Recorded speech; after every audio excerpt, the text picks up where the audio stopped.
Hey, how y'all doing, everybody? I wanted to talk about the moon being in Sagittarius today. Now, the moon being in Sagittarius, first of all, what's the moon? The moon is dealing with, your emotional state of being. The moon is dealing with how you express your nourishing energy, your nurturing energy to anybody, whether it's yourself, whether it's people in your close proximities, whether it's people that you meet on a day-to-day basis, just the way that you it's like your natural expression.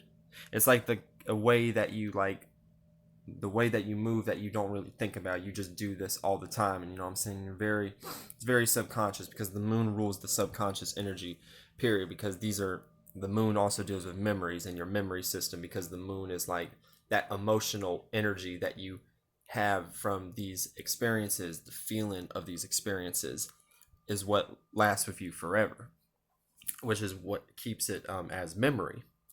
So the moon is, just your mothering energy period. It's your nurturing energy. This is whatever sign the moon is in.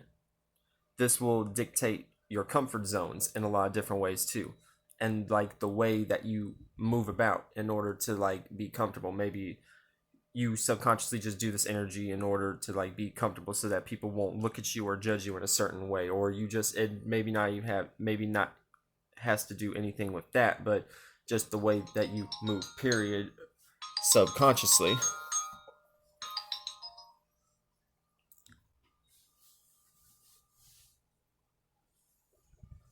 Sorry about that.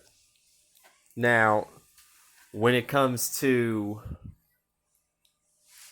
the moon being in Sagittarius, the moon being in Sagittarius is going to be an energy where the creative energy and the moon energy and the expressive energy and the natural energy that everybody is going to be in is in the sign of Sagittarius, which literally, like, my twin flame is so silly, just acting so silly right now. So this moon in Sagittarius energy, Sagittarius is a very jovial sign.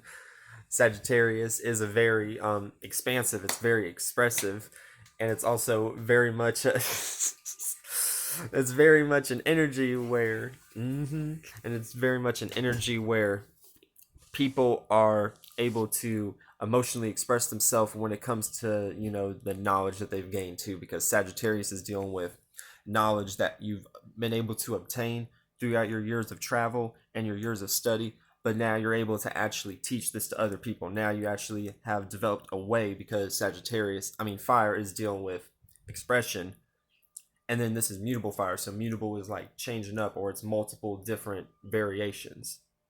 So this could be like you are able to express yourself to multiple different people comfortably.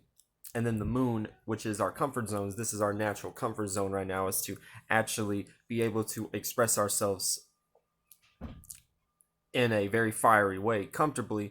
And this fire that we're expressing is things that we've been learning, things that we've been obtaining, you know, from our short travel journeys, from, living life in our neighborhood, living life in aspects that we're comfortable with, because the opposite of Sagittarius is Gemini, and Gemini is dealing with energies of your short travels, which is like your siblings. People, you short travels with your siblings to the local grocery store, or to school, or to someone's house up the street that doesn't take but just a few minutes to walk up the street.